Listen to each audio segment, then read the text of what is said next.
April 19th, 1989. New York City. A night of chaos, fear, and a terrible mistake that would destroy 5 young lives. 5 boys would be called monsters, animals, the worst of humanity. They would be paraded before the world as symbols of evil. But they weren't guilty. This is the true story of the Central Park 5. A story of injustice, racism, and survival against a system that refused to see the truth. New York City in 1989 wasn't the glamorous playground we picture today. It was a city on edge, crime was high, racial tensions higher, and trust in law enforcement fragile. That spring night, hundreds of kids, mostly Black and Latino teenagers, roamed Central Park after dark. Some were loud, some caused trouble, some just followed friends. Police later called it wilding, a word they would use to define chaos, to label danger, to stoke fear. But among those kids were 5 boys who had no idea their lives were about to be shattered. Antron McCray, 15, quiet and respectful. Kevin Richardson, 14, trumpet player, dreamt of joining a band. Yusef Salaam, 15, intelligent and spiritual. Raymond Santana, 14, street smart but gentle. Corey Wise, 16, protective, loyal, and with a hearing problem that made communication harder. They weren't hardened criminals, just kids in the wrong place at the wrong time. That same night, not far from where those kids hung out, a young woman was jogging through the northern end of Central Park. Her name was Tricia Maley, a 28-year-old investment banker. She was athletic, ambitious, and kind. Around 9 p.m., she disappeared. Hours later, police found her unconscious, beaten, and raped, barely alive. Her skull was fractured, her body covered in blood and mud. The brutality shocked even seasoned detectives. The city erupted in outrage. Someone had to pay. Within hours, the NYPD swept the park, arresting nearly every teenager they could find. Dozens were brought in, questioned, shouted at, accused. There was no physical evidence linking the 5 boys to the attack. No fingerprints, no blood, no DNA. But there was political, public, and personal pressure to find the monsters behind this horrific act.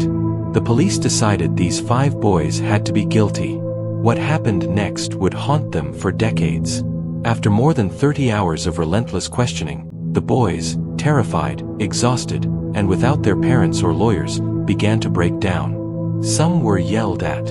Some were lied to. Some were promised they could go home if they just told the truth. But the truth was what detectives wanted to hear.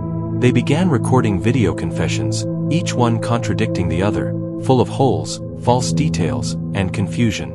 None of them described the same story. None of them matched the physical evidence. But the police didn't care.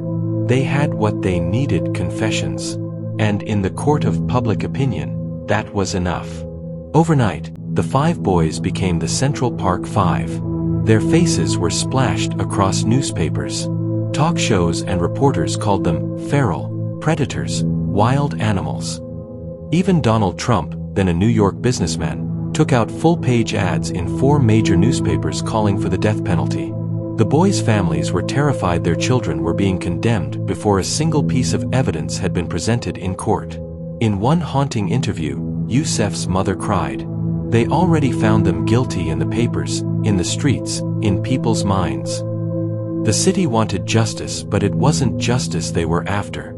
It was vengeance. In 1990, the boys stood trial. The prosecution's case was built almost entirely on those forced confessions. There was no DNA match. No eyewitness placed them at the scene. The timeline didn't fit. But the videos of those broken, manipulated words from scared kids were enough. The jury convicted all 5. Antron, Kevin, Yusef, and Raymond were sent to juvenile facilities. Corey Wise, being 16, was sent to adult prison Rikers Island. The sentences ranged from 5 to 15 years. In the courtroom, as the verdicts were read, mothers screamed. Fathers wept. And 5 innocent boys were led away in handcuffs. Prison was hell. For Corey Wise, it was worse. Being the oldest and the only one in adult prison, he faced violence daily. He was beaten, isolated, and mocked. But he never stopped fighting. He spent years in solitary confinement, sometimes for his own safety, sometimes as punishment. Still, he studied, read books, and held on to hope that one day, the truth would come out. The others, Antron, Yusef, Raymond, and Kevin, grew up behind walls. Their childhoods were stolen. They came out of prison as men scarred, broken, and branded for life as rapists. When they returned home, society didn't forgive them. Employers turned them away. Neighbors whispered. Their names were poison.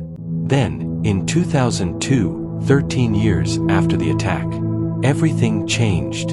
A convicted murderer and serial rapist named Matias Reyes was serving time for other brutal crimes. One day, he asked to speak to authorities. He confessed to the attack on Tricia Maley, the Central Park jogger. He said he acted alone. Police checked his DNA, and it was an exact match. Not one of the Central Park Five had any DNA evidence against them. But Reyes did. 100% match. When the news broke, it shook New York to its core.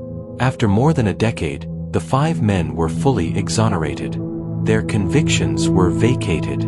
Their names cleared. But how do you give back 13 years of freedom? How do you erase the pain, the stigma, the lost youth? In 2014, the city of New York settled a lawsuit paying $41 million in compensation, $1 million for each year of their lives lost. But for the men, no amount of money could heal the scars. Raymond Santana later said, "The system didn't just fail us, it destroyed us." Today, they are known as the exonerated 5 no longer boys, but symbols of resilience and truth. Yusef Salam became a public speaker, even running for political office. Corey Wise became a philanthropist, donating to wrongful conviction programs. Antron, Raymond, and Kevin rebuilt their lives quietly, each carrying invisible wounds. Their story was retold in Ava DuVernay's Netflix series, When They See Us, reigniting global outrage and empathy. Millions who once believed the lies now saw their humanity. And yet, the same question still echoes.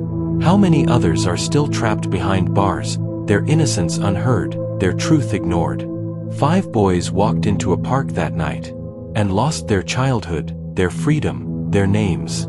They became symbols of a broken system, a warning of what happens when fear replaces facts, and justice becomes a headline. The Central Park Five were innocent, but it took years, blood, and pain to prove it. So I ask you, if this could happen in America's most famous city, to children, what does that say about justice for the rest of us? If this story moved you, don't let it fade into silence. Hit like, share this video, and subscribe to my channel for more true crime stories that uncover the truth behind the headlines. Because sometimes, justice isn't found in the courtroom, it's found in the telling. Join us in our mission to unravel the threads of a chilling true crime mystery. Your active participation is invaluable, and every gesture of support brings us closer to the truth. Please like this video to demonstrate your commitment to justice and subscribe to our channel for continuous updates as new evidence emerges and the investigation progresses. Our collective efforts are crucial in shedding light on cold cases, bringing closure to victims' families, and ensuring that those responsible are held accountable. Your involvement not only provides encouragement but also directly contributes to the ongoing pursuit of truth in these complex and often heartbreaking situations. Together, we can make a difference and help solve what might otherwise remain an unsolved enigma.